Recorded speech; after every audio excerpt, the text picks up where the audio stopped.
Innal hamdalillah nahmaduhu wa nasta'inuhu wa nastaghfiruh wa na'udzu billahi min shururi anfusina wa sayyiati a'malina may yahdihillahu fala mudilla lahu wa may yudlil fala hadiya lahu wa ashhadu an la ilaha illallah wahdahu la syarika lahu wa ashhadu anna Muhammadan abduhu wa rasuluh. Ya ayyuhan nasu ittaqu rabbakumul ladzi khalaqakum min nafsin wahidah wa khalaqa minha zawjaha wa batha minhuma rijalan katsiran wa nisaa'a wattaqullaha alladzi tasaaluna bihi wal arham innallaha kana 'alaikum raqiba. يا أيها الذين آمنوا اتقوا الله وقولوا قولا سديدا يصلح لكم أعمالكم ويغفر لكم ذنوبكم ومن يطع الله ورسوله فقد فاز فوزا عظيما يا أيها الذين آمنوا اتقوا الله حق تقاته ولا تموتن إلا وأنتم مسلمون أما بعد فإن أصدق الحديث كتاب الله وخير الهدي هدي محمد صلى الله عليه وعلى آله وسلم وشر الأمور محدثاتها فإن كل محدثة بدعة وكل بدعة ضلالة وكل ضلالة في النار.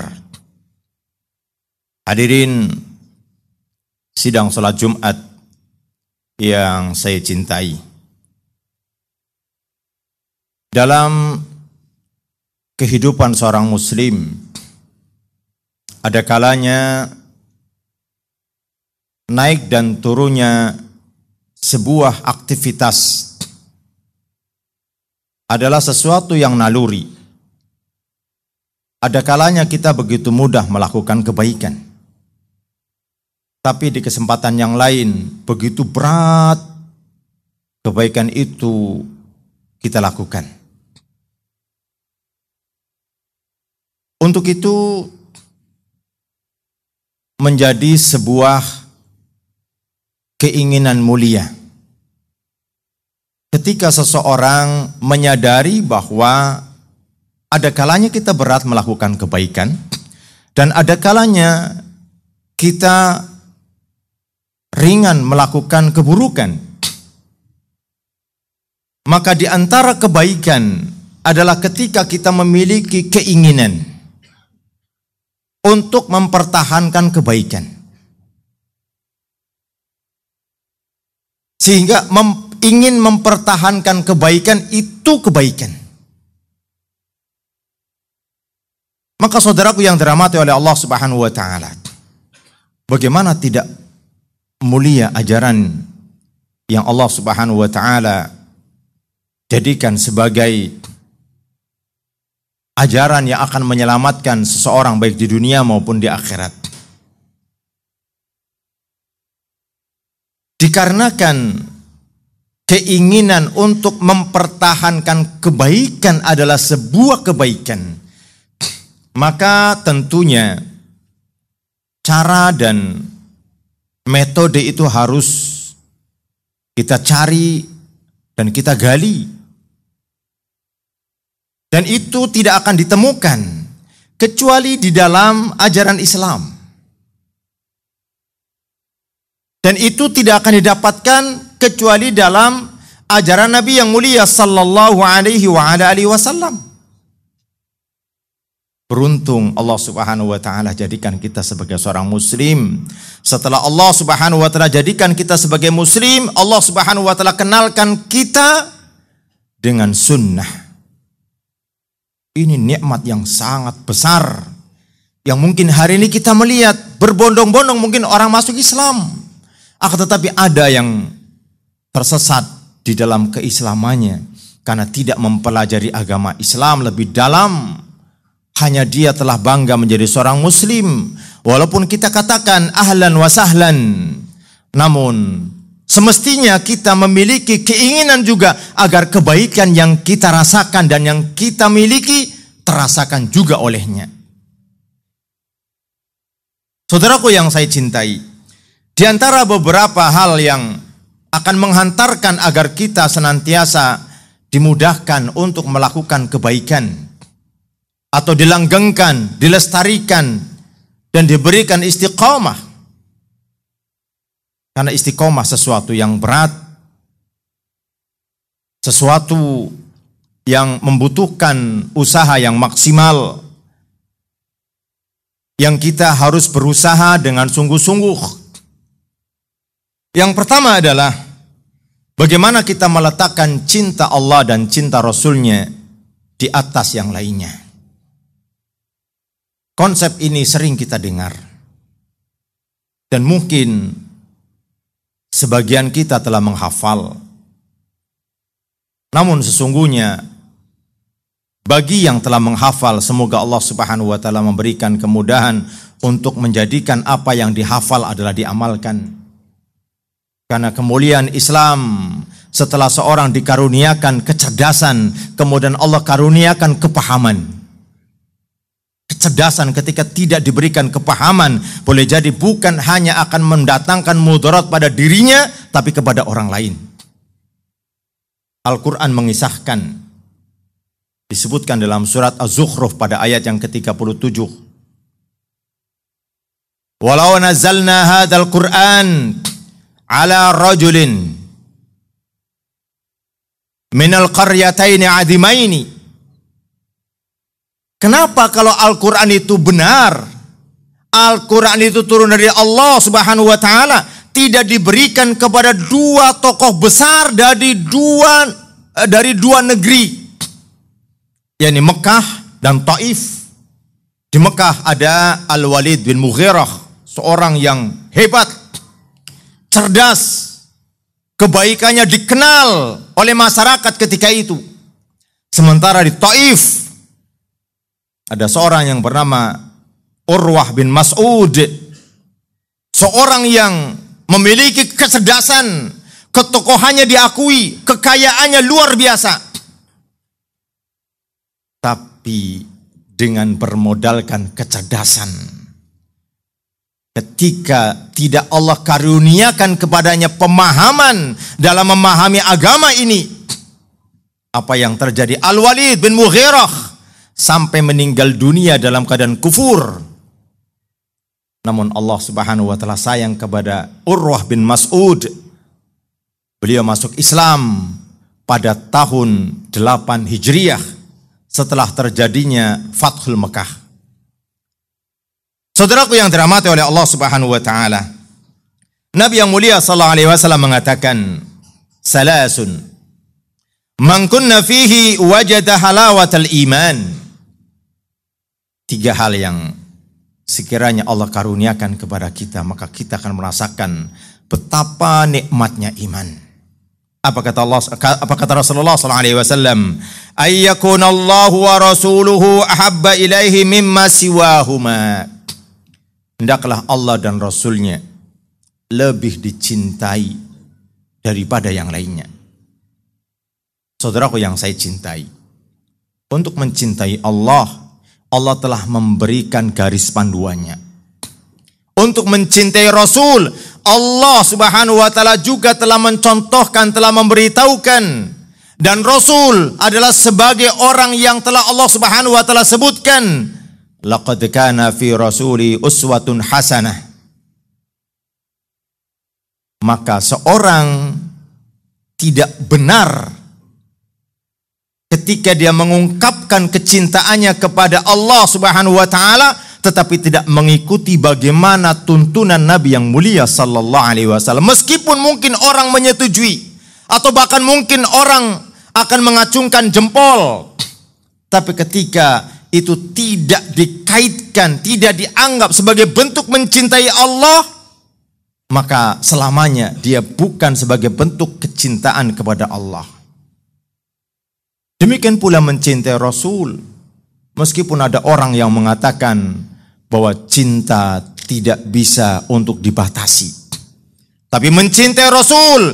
Rasul sallallahu alaihi wasallam telah memberikan panduan sehingga ketika datang seorang kepada Nabi sallallahu alaihi wasallam, kemudian dia mengatakan dengan ucapan yang mungkin menurut kita hebat, bagus. Masya Allah wa syi'ta. Kalau ini diungkapkan oleh orang tokoh hari ini, mungkin dia akan berikan hadiah atas simpatinya yang luar biasa. Tapi kata Rasulullah SAW, "Qul masya Allah wahdah." Katakanlah apa yang Allah Subhanahu wa taala kehendaki saja. Apakah kita suuzon kepada orang yang mengatakan ini karena ingin mencela Nabi? Tidak. Orang yang mengatakan ini tidak lain karena ingin mengungkapkan pengagungan, kecintaan, memuliakan. Tetapi Nabi tidak membenarkan. Kenapa? Karena melewati hulu. Saudara yang dirahmati oleh Allah Subhanahu wa taala, maka siapa yang mencintai selain Allah Subhanahu wa taala akan disiksa dengan 3 siksaan. Berkata Imam Ibnu Qudamah, yang pertama disiksa sebelum mendapatkan. Orang kalau mencintai sesuatu, untuk bisa mendapatkan sesuatu yang dimaksudkan adalah selain Allah Subhanahu wa taala, maka dia disiksa untuk mendapatkannya. Hari-hari mungkin dia tidak bisa tidur, pusing kepala, mungkin tangan tidak pernah berhenti, kepala jadi kaki, kaki jadi kepala untuk mendapatkan apa yang dia cintai. Tersiksa hidupnya. Orang bisa tidur, dia nggak bisa tidur. Orang bisa berjalan-jalan bareng sama istri anaknya, dia nggak bisa. Saya harus selesaikan dulu. Kenapa? Targetnya 1 pekan lagi harus saya dapatkan. Orang yang mencintai selain Allah akan disiksa sebelum mendapatkannya. Yang kedua, setelah mendapatkan, setelah barang, setelah benda yang dicita-citakan, yang diinginkan, yang dicintai diperoleh, dia akan merasa khawatir. Jangan-jangan nanti diambil orang. Jangan-jangan nanti tergores, jangan-jangan nanti begini, jangan-jangan begini. Sehingga dia pun tersiksa. Biasanya bisa tidur 8 jam, mungkin setengah jam dia bisa tidur. Itu sesuatu yang berat. Tersiksa saat telah mendapatkannya. Yang ketiga, tersiksa saat apa yang dicintai itu hilang. Padahal sesuatu yang datang dari Allah, dia akan kembali kepada Allah Subhanahu wa taala. Tapi ketika karena dia mencintai selain Allah, saat apa yang dicintai selain Allah Subhanahu wa taala hilang, dia akan tersiksa. Mungkin dia harus melakukan kesyirikan, kemaksiatan, harus mendatangi dukun, harus mendatangi tukang ramal. Kenapa? Sesuatu yang telah diperoleh dengan begitu susah payah hilang dari dirinya. Maka orang yang paling berbahagia adalah orang yang mencintai karena Allah dan Allah serta Rasulnya lebih didahulukan. Maka mintalah kepada Allah Subhanahu wa taala. Karena ini karunia yang tidak mungkin didapat kecuali seorang itu mendapatkan rahmat Allah Subhanahu wa taala. Saudaraku yang dirahmati oleh Allah Subhanahu wa taala. Kemudian yang kedua, bagaimana agar kita bisa melanggengkan kebaikan? Karena ini merupakan cita-cita setiap seorang muslim. Yang kedua adalah bagaimana kita bisa mengagungkan dan membesarkan perintah ataupun larangan Allah Subhanahu wa taala. Saudaraku yang dirahmati oleh Allah Subhanahu wa taala, Allah Subhanahu wa taala berfirman dalam surat Al-Hajj pada ayat yang ke-30.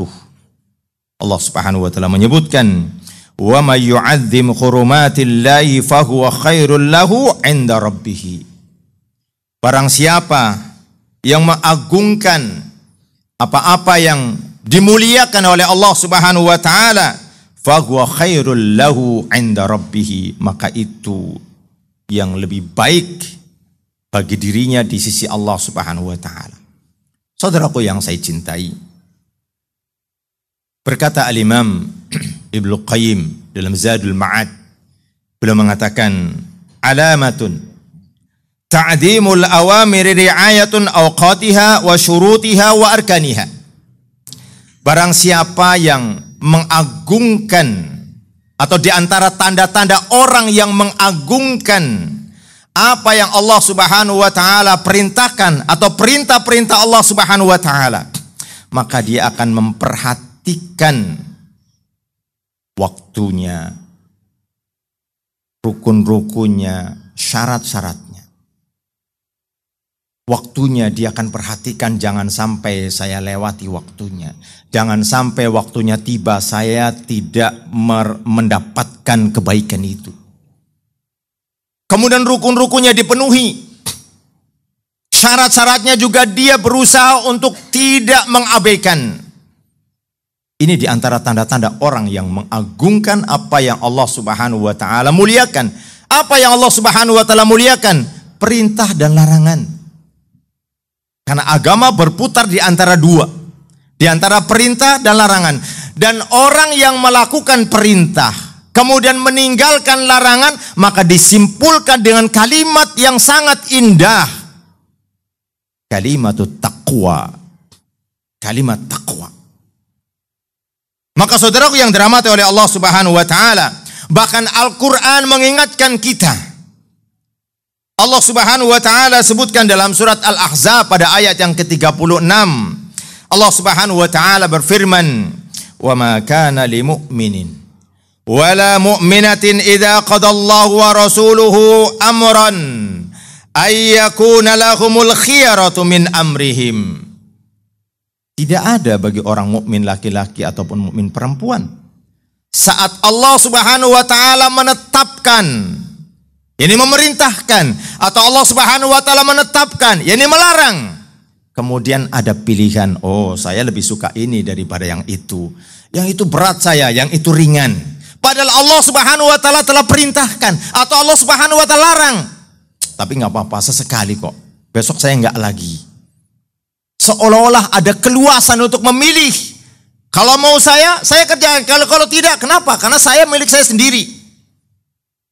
Ini orang yang seolah-olah dia menjadi Tuhan bagi Tuhannya. Kenapa? Karena Tuhannya diatur oleh hawa nafsunya. Sehingga Allah Subhanahu wa taala pun menyindirnya. Afara'aita man ittakhadha ilahahu hawahu. Tidakkah engkau memperhatikan? Tidakkah engkau melihat orang yang menjadikan hawa nafsunya sebagai ilah? Ada kalanya saudaraku yang saya cintai, kita dihadapkan oleh dua hal untuk memilih dan memutuskan. Maka ketika ini datang kepada kita, mengadulah kepada Allah Subhanahu wa taala. Karena saat kita mengandalkan kepada diri kita, ada kalanya diri kita lebih dikuasai oleh syaitan, lebih dikuasai oleh hawa nafsu. Sehingga saat kita mengandalkan kepada Allah Subhanahu wa taala, meskipun saat itu seolah-olah terjadi sesuatu yang tidak kita inginkan, tapi itu pasti baik. Kenapa? Karena kita telah menyerahkan kepada Allah Subhanahu wa taala. Ini yang ada kalanya kita lupa saat seolah-olah kita telah memiliki segalanya. Otak cerdas, uang banyak, fisik ganteng misalnya, seolah-olah dia telah menjadi Tuhan bagi dirinya. Na'udzubillah summa na'udzubillah. Saudaraku yang dirahmati oleh Allah Subhanahu wa taala. Oleh karena itu, bisa kita simpulkan, orang yang menghormati, yang memuliakan perintah dan larangan Allah Subhanahu wa taala, orang yang menghormati, memuliakan perintahnya, dia akan jaga. Saat waktunya tiba, mungkin sebelum tiba waktunya, dia sudah mempersiapkan diri. Yang paling mudah mengukur diri kita adalah saat waktunya sholat. Adakah kita sudah punya persiapan, baik persiapan hati ataupun persiapan fisik saat sholat akan tiba? Atau bahkan kita datang setelah iqamah bergumandang.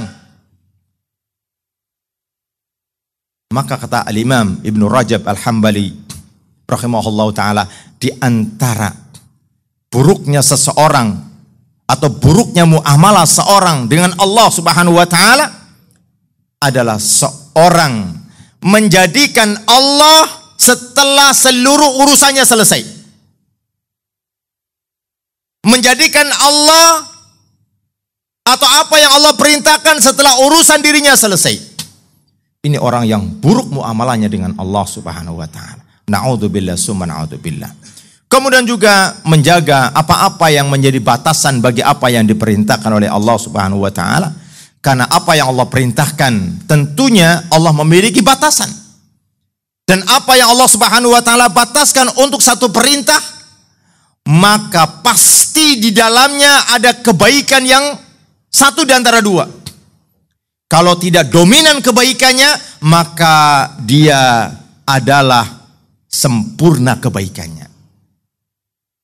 Saudaraku yang dirahmati oleh Allah Subhanahu wa taala. Demikian pula orang yang memperhatikan, menjaga tentang larangan Allah Subhanahu wa taala, di antaranya berusaha mencari titik yang menjadi faktor. Kenapa ini bisa terjadi? Kenapa perbuatan ini bisa terjadi? Apa sebabnya? Apa indikator-indikatornya? Maka dia berusaha memutuskannya. Dan itu Islam telah mengajarkan. Sehingga sebelum seorang terjerumus ke dalam zina, Allah Subhanahu wa taala mengatakan wala taqrabuz zina. Dan hampir seluruh kemaksiatan, maka sesungguhnya ada penghantarnya, ada pintu-pintunya. Yang ini tentunya seorang akan bisa mengetahui lebih dalam, harus hadir dalam majelis al-ilmu, harus duduk dalam majelis al-ilmu. Kemudian saudaraku yang dirahmati oleh Allah Subhanahu wa taala, di antaranya juga adalah seorang yang memperhatikan larangan Allah Subhanahu wa taala, dia tidak selalu mencari rukhsah dalam sebuah larangan. Ada kejadian yang menarik yang terjadi pada tahun 218 pada saat yakni Al-Mu'tasim menjadi khalifah. Salah seorang ulama Ahlus Sunnah yang besar tertawan atau ditawan atau bahkan dipenjarakan. Ketika itu kita tahu bahwasanya yang hidup pada masa itu bukan hanya Imam Ahmad, termasuk di dalamnya ada Al-Imam Yahya bin Ma'in. Orang yang kalau seorang ketika disebut namanya maka orang tahu ketinggian ilmunya. Bersama juga di sana ada ulama yang lain. Tapi kenapa Imam Ahmad yang terkenal sehingga sampai di penjara selama 28 bulan, waktu yang cukup panjang. Ketika itu ditanya, wahai Imam, kenapa engkau tidak mengambil rukhsah? Kan ini terpaksa. Katakan saja bahasanya Al-Quran adalah makhluk. Kan dalam kondisi antara hidup dan mati. Apa dia katakan? Kalau sekiranya semua orang mengambil rukhsah, kapan kebenaran akan tegak? Kapan kebenaran akan muncul? Artinya kapan kebenaran akan bisa bertahan? Artinya ketika seorang dia mampu, maka jangan selalu mencari rukhsah dalam sebuah larangan atau dalam sebuah perintah. Hari ini banyak orang yang mengatakan ketika dia membuka rekeningnya di bank konvensional, kemudian dia mengatakan, kan saya terpaksa. Gimana lagi? Ini seolah-olah membenarkan sebenarnya yang dia ada ikhtiar, ada pilihan. Dan yang terakhir, orang yang memperhatikan larangan Allah Subhanahu wa taala, dia tidak selalu menunggu menemui adanya hikmah baru berbuat. Kalau nggak ada hikmahnya, kalau nggak ada faidahnya, maka dia belum mau berbuat. Tunggu dulu faidahnya dulu. Apa fadilahnya ini? Apa fadilahnya ini? Apa fadilahnya? Kalau belum ketemu fadilah, berhenti. Ini bukan orang yang menjaga perintah dan menjaga larangan. Aqulu qouli hadza wa astaghfirullahi wa lakum innahu huwal ghafurur rahim.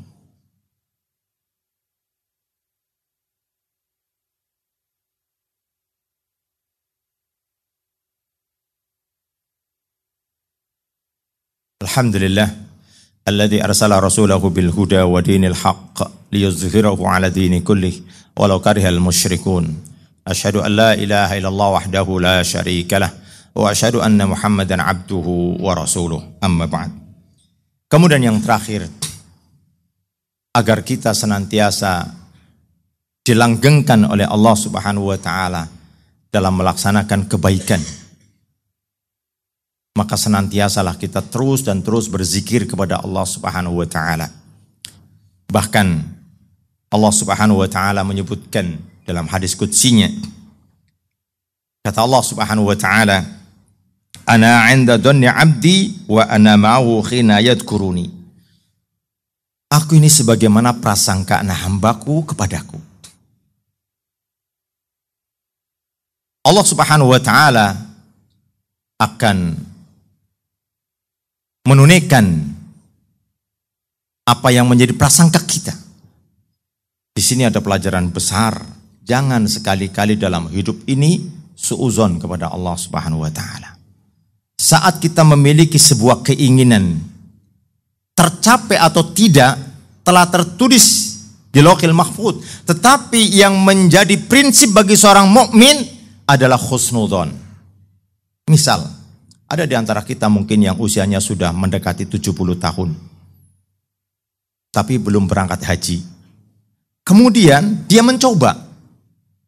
Husnudzon, semoga Allah Subhanahu wa taala mudahkan. Daftar dulu. Pokoknya saya ingin.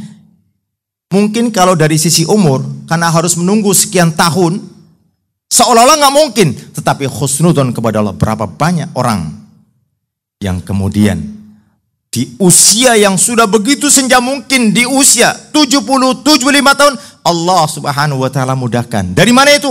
Husnudzon kepada Allah Subhanahu wa taala. Apa yang sulit bagi Allah? Apa yang rumit bagi Allah? Enggak ada ketika Allah Subhanahu wa taala menghendakinya. Sehingga Allah Subhanahu wa taala mengatakan, "Wa in dzakarani fi mala'i dzakartuhu fi mala'i khairum minhum." Apabila mereka mengingatku di keramaian, maka aku mengingatnya di keramaian yang lebih bagus, lebih mulia. Dan dalam hadis ini mengajarkan kepada kita bahwa zikir bukan hanya sekedar ucapan. Mungkin orang bisa berzikir dengan suara yang lantang sampai orang terdengar, orang satu kampung. Tetapi ini baru zikir, bagian daripada zikir. Sebenarnya dalam Islam, setiap orang yang melakukan ketaatan kepada Allah meskipun tidak sedang mengucapkan tasbih, tidak mengucapkan takbir, tidak mengucapkan tahmid, saat dia sedang mentaati Allah, maka sesungguhnya dia sedang berzikir. Mungkin lisannya tidak bergerak, tapi dia sedang mentaati. Kenapa? Karena dalam kondisi itu dia harus diam, maka dia sedang berzikir. Tapi ada kalanya memang seorang dia harus mengucapkan ucapan-ucapan tertentu dikala syariat memerintahkannya. Oleh karena itu saudaraku yang dirahmati oleh Allah Subhanahu wa taala, semoga Allah Subhanahu wa taala senantiasa mudahkan kita untuk terus melanggengkan kebaikan dan kebaikan, karena inilah yang kita harapkan dan inilah yang akan menjadi harapan terakhir ketika Allah Subhanahu wa taala mengatakan wala tamutunna illa wa antum muslimun. Dan janganlah sekali-kali engkau mati kecuali dalam keadaan Islam. Innallaha wa malaikatahu yusalluna 'alan nabi ya ayyuhalladzina amanu sallu 'alaihi wa sallimu taslima. Allahumma salli 'ala Muhammad wa 'ala ali Muhammad kama shallaita 'ala Ibrahim wa 'ala ali Ibrahim wa barik 'ala Muhammad wa 'ala ali Muhammad kama barakta 'ala Ibrahim wa 'ala ali Ibrahim innaka Hamidum Majid. Allahumma ighfir lil mu'minina wal mu'minat ولجامع المسلمين والمسلمات الأحياء منهم والأموات ربنا آتنا من لدنك رحمة وهيئ لنا من أمرنا رشدا ربنا آتنا في الدنيا حسنة وفي الآخرة حسنة وقنا عذاب النار.